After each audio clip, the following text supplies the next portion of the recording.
Hello les amis, vidéo qui intéressera surtout les femmes, je pense. On va parler de la taille fine. Déjà, il faut savoir que la taille fine est un critère culturel depuis l'Antiquité en Europe. Elle a été propulsée par certains courants de mode comme au 19e siècle avec la silhouette en sablier et plus tard avec Christian Dior au 20e siècle avec son New Look. Dans une époque comme la nôtre, le cinéma, les magazines et plus récemment les réseaux sociaux véhiculent toujours plus ce dogme. Si je vous parle de morpho-anatomie, c'est ce qu'on pourrait appeler la génétique. Et bien pour comprendre, regardez cette image. Le squelette de deux morphologies différentes. Même si les bustes ne sont pas tournés exactement dans le même angle, vous me l'accorderez, vous pouvez voir la largeur des côtes et des hanches. On pourrait aussi ajouter que la longueur du buste va influencer l'espace entre les côtes et le bassin, pas la taille quoi.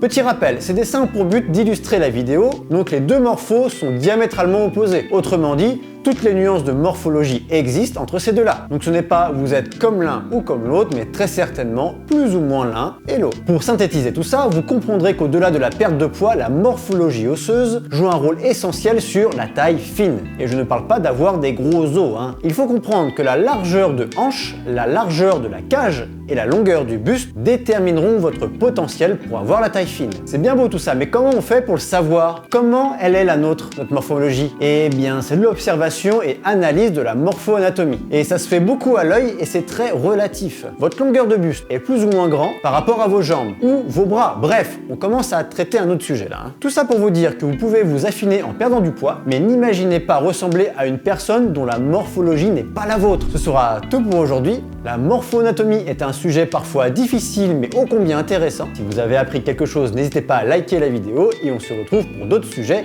super intéressants. Allez, ciao!